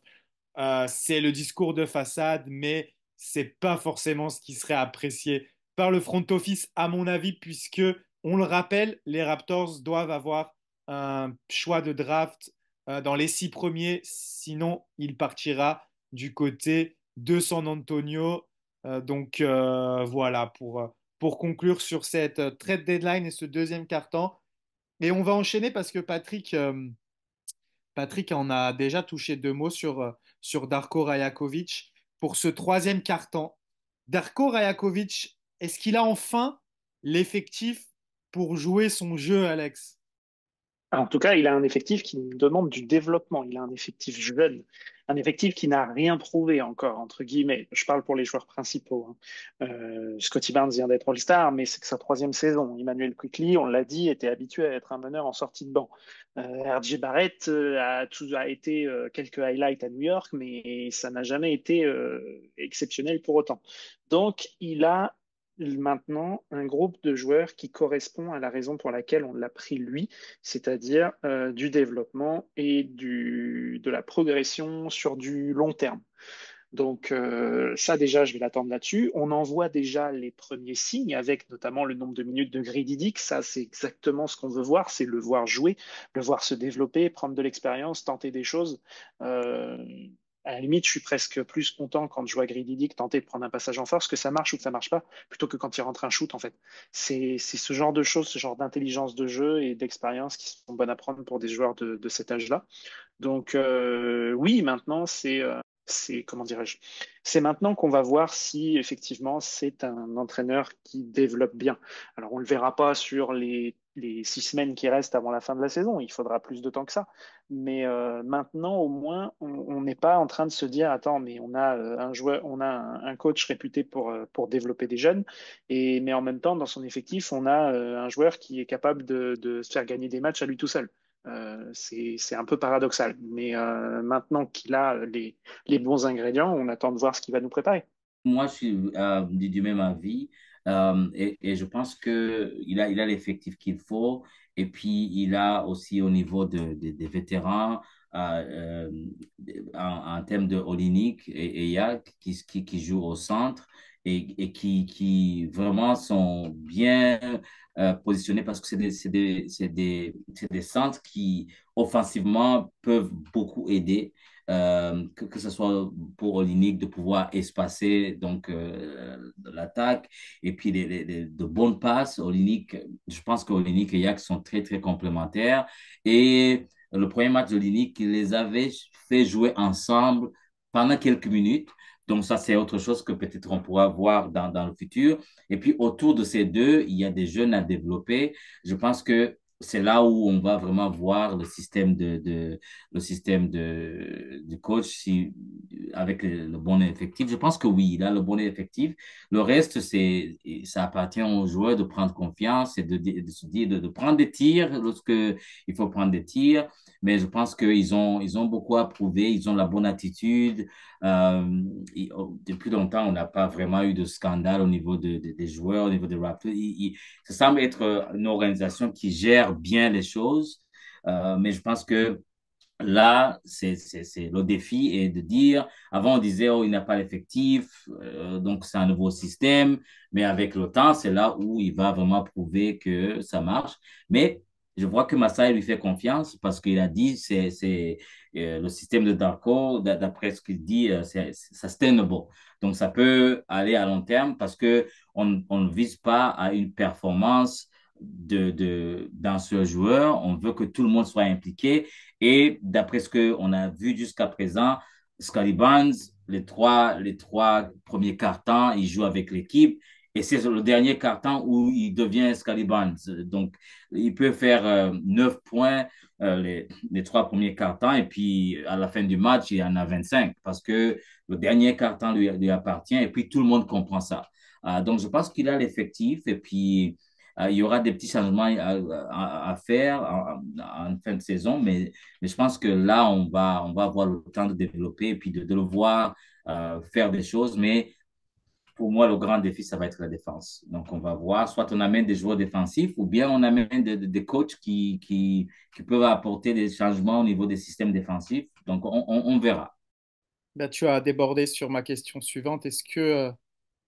Puisque là, la question d'avant, je pense que vous y avez répondu. Est-ce que c'est l'homme de la situation pour la reconstruction? Je pense que en l'état des choses, oui, c'est un coach de développement, donc on va lui donner le temps de développer. Mais est-ce que son style de jeu, tu as parlé de sustainable en anglais, c'était ma question. Est-ce que son style de jeu est viable à l'avenir? Qu'est-ce que tu en penses? Oui, oui, mais avec des petits changements, surtout au niveau de la défense. Au Mhm. niveau de l'attaque, je pense que oui. Au niveau de l'attaque, ils peuvent bien jouer, mais s'ils marquent 100 points et ils en encaissent 110, ils vont perdre. Ils vont perdre, c'est ça, c'est sûr. Donc, je pense que son style de jeu peut marcher, mais à condition qu'on puisse revoir la défense. Parce que, euh, comme on voit avec Indiana, ils ont battu des équipes comme Milwaukee parce que tu clignes des yeux, ils marquent 10 points d'affilée sans problème. Mais de l'autre côté, pour défendre, ça, et c'était ça le secret quand on a gagné en 2019, on avait Kawhi, oui, mais on avait quand même de bons systèmes défensifs de Nick Nurse qui ont fait qu'il y avait une balance en attaque et en défense. Donc, je ne sais pas si d'accord un bon système défensif, je ne sais pas, mais c'est là où ce sera le défi de pouvoir, trouver des joueurs qui défendent bien, ou bien, sinon, trouver un bon système défensif. Sinon, offensivement, je pense que oui, ils jouent très bien. Ils me rappellent les belles années de San Antonio quand ils ont gagné avec, en 2014. Ça me rappelle ces temps-là. Mais le grand défi, je pense, de son système, ce sera donc la défense. Bah voilà, là, tu as mis le pied dans le plat. C'était mon inquiétude et ma question en même temps. Parce que, en fait, est-ce que, ça c'est la grande question. Je pense que la réponse est un peu des deux. Mais est-ce que la faiblesse défensive des Raptors, c'est le système ou est-ce que c'est le personnel? Et on pourrait avoir tendance à dire avec l'équipe actuelle, oui, c'est le personnel. Mais ce qui me fait avoir des doutes, c'est que quand il avait le personnel, on rappelle qu'il avait quand même Oji Anunoby, Pascal Siakam qui est un défenseur intelligent, Precious Achiuwa qui avait fait des playoffs magnifiques contre Philadelphie défensivement. Quand il avait le personnel, ben, on n'a quand même pas eu une bonne défense. Donc moi, c'est là-dessus que je me demande si, comme tu le dis, est-ce qu'il n'y a pas besoin d'un autre coordinateur défensif? Est-ce que c'est juste une question de temps que les joueurs assimilent ces principes? Parce que malgré tout, c'est ça qui est paradoxal, c'est que de manière générale, on a une vision de cette défense des Raptors qui est vraiment faible, mais on a aussi deux, trois matchs ces derniers temps. Justement, le match, je sais plus, je crois que c'était contre Indiana, hein, où il y a eu des bons passages défensifs. Oui, Mais c'est le c'était match où oui, c'était Indiana. Oui, oui. c'est le match qui a suivi les tweets que j'avais fait pour critiquer la défense et que certains étaient venus me reprocher de ne pas accepter le nouveau style de jeu d'ailleurs. Mais, euh, mais ouais, c'est ça la question. Est-ce que c'est parce qu'ils ont été à des moments plutôt bons en défense? Est-ce que c'est une question de personnel? Est-ce que c'est une question de système? Moi aussi, j'ai souvent pointé du doigt cette saison des choix défensifs qui sont assez bizarres. Euh, des fois, tu as l'impression que on veut être un peu novateur et que ça fait un peu flop. Je pense à cet exemple que je donne souvent.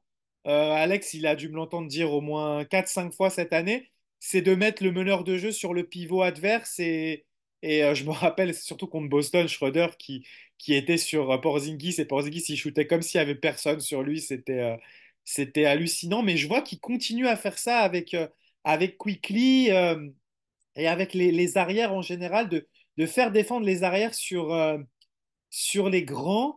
Et je ne sais pas si c'est pour anticiper des switches ou des trucs comme ça, mais je trouve que parfois ça manque vraiment d'inspiration tactiquement. Donc voilà, c'est la grande question que je me pose.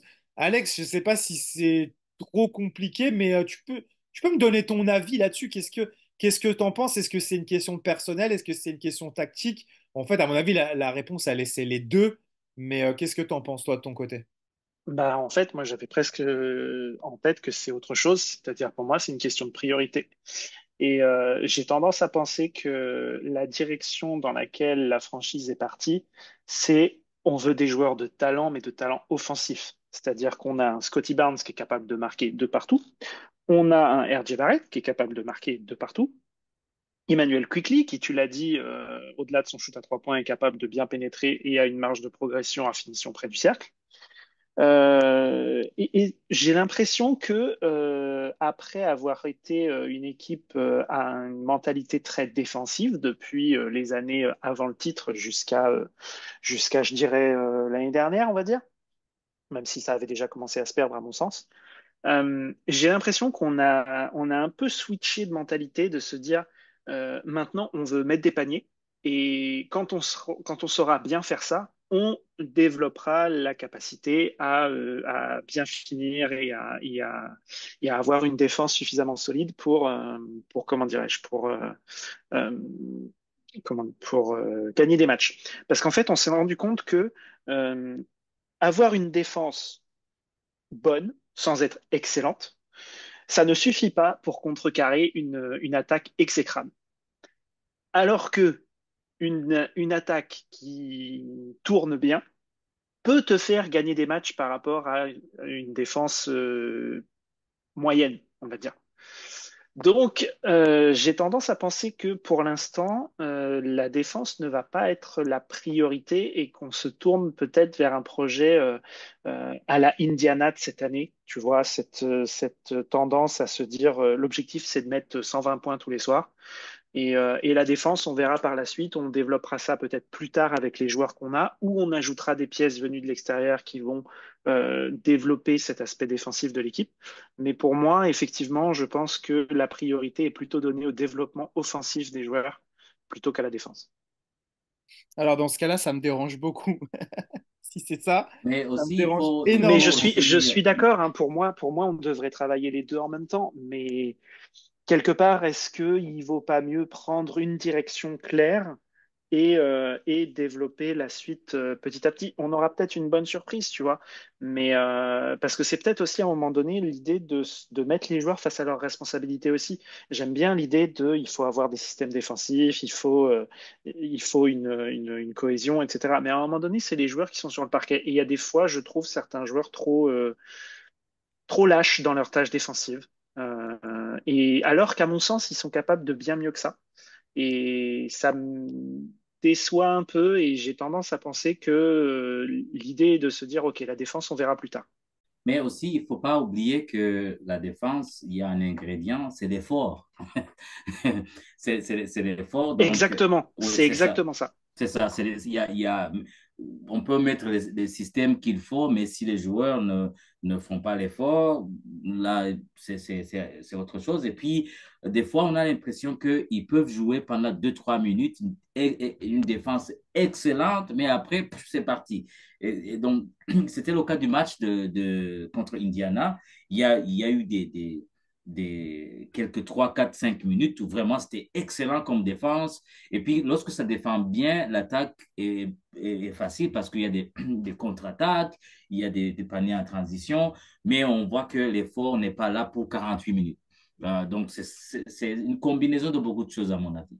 Et c'est clair, de toute façon, ça a été l'une des choses qui sont revenues match après match cette saison et pour lesquelles on a commencé un peu à pas à s'énerver, mais à se frustrer parce que les joueurs sans cesse disaient, et ça c'était même avant les trades, hein, qu'il y avait un manque d'effort et un manque de communication. Et ça, je trouvais ça assez dingue, surtout quand c'est un Pascal Siakam qui vient te dire ça, qui est un joueur qui donne de l'effort et qui a été dans l'une des équipes avec le plus de communicants. Et d'ailleurs, depuis qu'il est à Indiana, beaucoup de ses coéquipiers ont souligné le fait qu'il communique beaucoup. Donc c'est vrai que ça, c'est assez bizarre en fait de se dire que les problèmes défensifs viennent de l'effort. C'est assez inadmissible même, je trouve. C'est même depuis les trades. Je trouve ça, en fait, j'adore Chris Boucher et Patrick, tu l'as mentionné tout à l'heure. Il apporte toujours une énergie et une volonté qui fait beaucoup de différence. Mais ça, tu vois, pour moi, ça devrait moins se voir. Alors, c'est à mettre totalement au crédit de Chris Boucher, mais c'est pas normal que ce soit Chris Boucher en sortie de banc qui n'a pas joué depuis 10 jours qui rentre là-dedans et secoue tout le monde, quoi. C'est très bien parce que c'est le vétéran, c'est lui qui est là depuis 2019. Mais à un moment donné, des mecs comme Scotty Barnes, comme Emmanuel Quickly, comme RJ Barrett devraient avoir les dents qui rayent le parquet d'un bout à l'autre du terrain. Et il y a des soirs, on va dire, allez, 3 soirs sur 4, où c'est pas le cas. Ouais, complètement. Mais est-ce que c'est pas au coach aussi d'insuffler un état d'esprit à son équipe? Est-ce Oh, qu'il ça, en est c'est sûr. capable? Bonne question. Non, mais c'est vrai. Est-ce que Darko a l'aura, le charisme pour intégrer et avoir cet impact sur son groupe? J'en suis pas certain. Bah, c'est là Mhm. qu'on pointe du doigt peut-être un problème, c'est que on l'avait dit qu'il passait d'assistant à head coach et souvent le changement dans assistant head coach, c'est que tu dois plus être l'ami des joueurs, tu dois faire des choix et les mettre face à leurs responsabilités. Et moi, j'ai l'impression que parfois dans les discours, il le dit, mais t'as pas l'impression que c'est fait. Je sais pas si tu as cette impression-là, Patrick aussi. Des fois, on a l'impression il est trop l'ami de tout le monde et que je sais pas s'il se fait pas respecter parce que il y a une forme de respect quand tu respectes les gens, tu es gentil avec eux, tu leur expliques les choses. Mais est-ce que Darko, il est taillé pour être un head coach? Je pense que c'est très difficile de juger, de juger le peu de temps, parce que la majorité du temps est passé sans nous. Donc, il est avec les joueurs tous les jours. Moi, je me souviens au début de la saison, quand Chris Boucher jouait, des fois, il ne jouait pas, mais Chris Boucher a dit que la communication avec le coach passe très bien et que il sait pourquoi il ne joue pas. Il sait pourquoi Darko ne joue pas de temps en temps. Il a un plan sur quoi il doit travailler. Donc, je pense que, comme on le dit souvent, c'est des adultes, c'est des professionnels. Si on leur parle avec respect, ils vont comprendre. Mais ce que Chris Boucher et même Gary Trent au début, il a dit que c'est la première fois qu'il a un coach qui lui parle aussi souvent. Donc, je pense que c'est son style de parler aux joueurs aussi souvent et de leur dire, voici, tu ne joues pas, voici la raison pour laquelle tu ne joues pas, tu vas adresser ça, tu vas jouer. Donc, c'est vraiment d'après moi, c'est son style. Mais ce qui se passe derrière la scène, ce qu'on ne voit pas durant les entraînements, c'est autre chose. On ne sait pas s'il va crier sur eux, mais d'après les échos qu'on entend des joueurs, c'est quelqu'un qui communique et qui communique bien et souvent. Et puis, ce sont des adultes, ce sont des professionnels. Ils n'ont pas besoin d'être criés là-dessus, je pense. Donc, c'est sa façon de faire. Est-ce que c'est efficace? Là, je ne sais pas.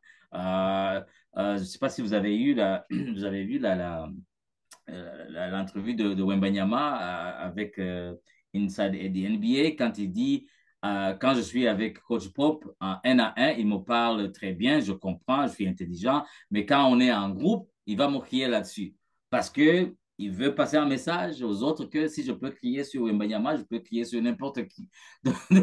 Donc les coachs ont plusieurs façons d'adresser au groupe. Mais le reste de voir est-ce que sa façon est efficace, là, on va le voir au niveau des résultats. Je voulais surtout revenir sur ce que tu disais par rapport au fait de passer du poste d'assistant au poste d'entraîneur principal. Ça rappelle la trajectoire de Nick Nurse, sauf que Nick Nurse, il y avait deux différences. C'était déjà qu'il passait d'assistant coach à head coach dans la même équipe, donc il connaissait déjà les joueurs. Il n'y avait pas de côté de je dois faire ami-ami en débarquant dans un groupe déjà construit. Et deuxièmement, au sein de ce groupe-là, il y avait des relais déjà établis entre le coach et le groupe de joueurs. Tu arrives en ayant dans ton leader de vestiaire un Kyle Lowry, un Serge Ibaka, ensuite on ajoute un Marc Gasol, Kawhi Leonard, tout ça. Enfin, c'est des joueurs qui ont réputation établie de pouvoir assimiler les messages et diriger un groupe, etc. Aujourd'hui, quel est le relais entre Darko et le groupe de joueurs? Mais il est à Personne. Brooklyn. Bah, il est à Brooklyn et même quand il était là, Ouais, ça se bon, sentait pas. c'est difficile d'avoir un relais qui vient de débarquer dans le groupe, quoi. Donc, pour moi, c'est quelque chose qui doit se faire depuis de l'intérieur. Donc, j'espère qu'un jour, Scotty Barnes sera ce joueur-là. Mais je pense que c'est aussi des difficultés dans la communication et on le voit bien, il y a des écarts. On parlait tout à l'heure de cet imbroglio autour de Scotty Barnes qui a quitté le banc avant tout le monde. Dans la com, c'est pas propre, c'est pas à l'unisson et c'est pas normal. Donc, c'est ce genre de petits détails-là qui montre que à plus grande échelle, ça peut poser des problèmes qui se voient après sur le terrain. On va suivre ça. Ça va être l'une des choses à suivre pour la fin de la saison. C'est une transition parfaite pour le quatrième quart-temps. On va terminer là-dessus. Il reste 27 matchs aux Raptors. À l'heure où vous écouterez ce podcast, il en restera peut-être plus que 26 ou peut-être même plus que 25 après les rencontres face à Brooklyn et face aux Hawks d'Atlanta. Alors les gars, on s'attend à quoi sur ces 25 derniers matchs? Qu'est-ce que les Raptors jouent? Bon, moi, je pense que ça sera un vrai test pour la patience parce qu'on va perdre beaucoup de matchs. Ça, c'est sûr et certain. Mais je pense que il y a perdre et perdre. Il y a perdre parce qu'on veut perdre, mais il y a perdre, mais on sait qu'on a fait l'effort. Moi, j'aimerais voir l'effort. Même si on perd, même si c'est une partie de développement, mais de voir l'effort, voir des matchs serrés. et puis voir aussi des surprises. C'est-à-dire, on a quand même de gros morceaux qui vont venir bientôt. Et donc, de se dire, même si on a devant nous un LeBron James ou Luka, on n'a pas peur d'affronter, on va y aller, on va mettre le paquet. Puis si on perd la tête haute. Donc, c'est vraiment un moment crucial pour le développement. Donc, on va voir beaucoup plus Grady, on va voir Quickly, on va voir Ochai. Mais ce serait pas bien de perdre et de se dire on n'a pas fait l'effort. Moi, le match, je reviens toujours au match de San Antonio. Moi, ça m'a tellement déçu, je ne voulais même pas faire mon reportage. C'était le seul point positif, c'est qu'on a eu quand même Wembanyama en entrevue. Mais le match contre San Antonio, là, il y avait moins d'efforts. Ça perdait des balles. J'aimerais voir de moins en moins ça et de voir des matchs. Oui, on peut perdre, mais de voir l'effort, de voir le développement et puis même si être dans les play-in, c'est pas vraiment la priorité, mais de voir l'effort, de voir qu'on a l'espoir pour la saison prochaine. C'est ce que j'aimerais voir. Le reste, donc on va, peut-être ils vont me prouver autre chose, mais je vais voir déjà à partir de ce soir contre Brooklyn. Non, mais c'est tout à fait ça. Moi, je l'ai dit aussi la dernière fois. Ce qu'on veut voir, c'est des choses positives, pas forcément des victoires, mais des choses positives dans le jeu. Des défaites comme contre Oklahoma City, des défaites comme contre Indiana. C'est ça qu'on veut voir en fait. Tout simplement, on veut se dire que, ok, là, l'objectif, c'est peut-être pas de gagner parce qu'il y a un pic à assurer l'été prochain, mais on veut avoir quand même de l'assurance que cette équipe progresse et qu'on ne va pas revivre ça encore l'année prochaine parce que je pense que l'objectif n'est pas de tanker plusieurs saisons de suite à Toronto. Ça ferait très très mal. On sait que déjà c'est compliqué auprès des propriétaires de vendre un projet de tank parce il y a des revenus à faire. On sait que la ville de Toronto, c'est une ville où tout est très cher, donc il y a énormément d'argent à gagner avec les Raptors. Et il y a intérêt, malgré les défaites, à ce que le jeu soit bon. Donc voilà, moi je suis sur la même longueur d'onde que Patrick et je pense que Alex, t'es sur la même lignée aussi. Oui, complètement. Tu l'as dit, il faudra jouer le pic, donc évidemment, il ne faudra pas s'attendre à gagner la majorité des matchs qui nous restent. Par contre, effectivement, ce que je veux voir, c'est une équipe qui joue sans calculer, une équipe qui donne l'énergie, qui montre qu'elle veut travailler et que ce pain noir là qu'on va manger pendant les 25-30 matchs qui restent, on veut plus les manger dès la saison prochaine.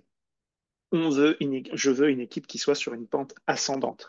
Je veux voir des progrès de Grady Dick, je veux voir des progrès de Scotty Barnes, je veux voir des progrès de tout le monde.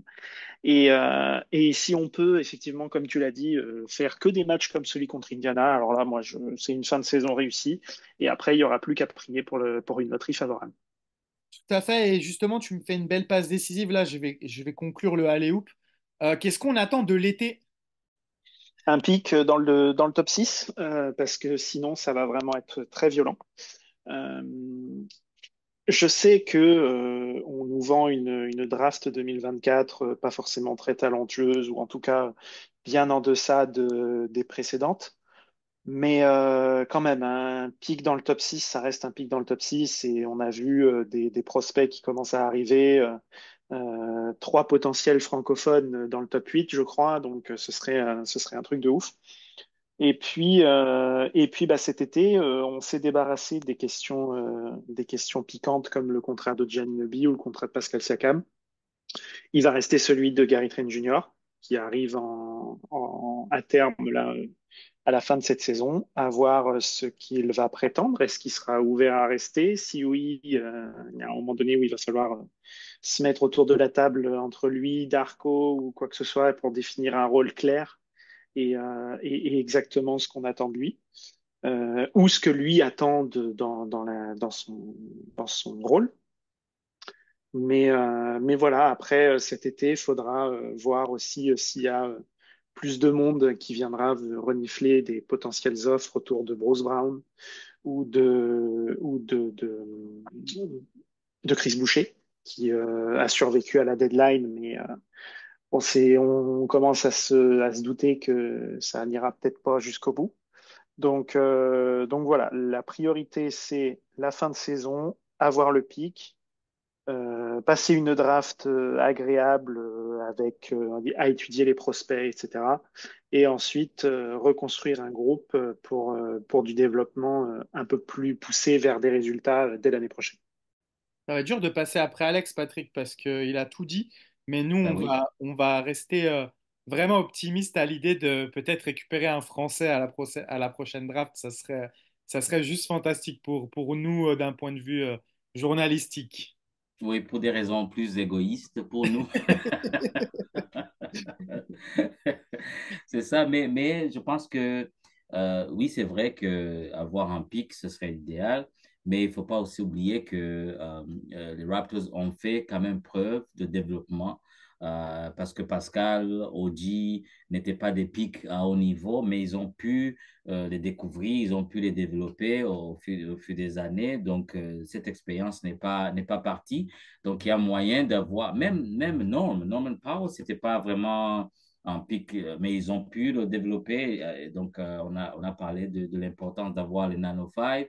Donc, moi, c'est beaucoup plus le développement cet été, de pouvoir se donner du temps et puis d'avoir une équipe sûre qu'on va avoir l'année prochaine, sûre qu'on va développer. C'est sûr que, comme a dit Alex, Bruce Brown et Chris Boucher ne sont pas probablement dans l'effectif, mais le développement. Et puis, s'ils peuvent décrocher quelqu'un, Masai peut sortir quelqu'un je ne sais pas où, de la Serbie, du Cameroun ou de la France, quelqu'un qu'ils ont déjà observé depuis longtemps, que nous, on n'est pas au courant. Ça pourrait être ça, mais développement, c'est vraiment ce que j'aimerais voir l'été et puis espérer de bons résultats la saison prochaine. Bah, je vais conclure avec. En tout cas, il y a des profils francophones qui répondraient parfaitement aux besoins des Raptors, selon moi. Alors, si par bonheur, on arrive à la loterie à avoir dans le top 2, on a à la fois Rizaché et Sarr qui répondraient à des besoins sur le poste de pivot et sur le poste 3 de joueurs bons défensivement, capables de tirer de loin et avec Rizaché un potentiel de faire plus. Il y a Salin qui est dans le même profil sur l'aile également. Et moi, grâce à Envergure, j'ai découvert Yves Missy, Camerounais qui joue au basket que depuis 3 ans et dont les scouts commencent à s'émoustiller parce que ça ressemble fort à ce que Joel Embiid était au début. On va pas dire qu'il va devenir Joel Embiid, mais comme tu le disais, Patrick, c'est vrai que les Raptors ont montré qu'ils étaient capables, parce qu'ils ont encore un pic de Indiana un peu plus bas et celui de Détroit au deuxième tour.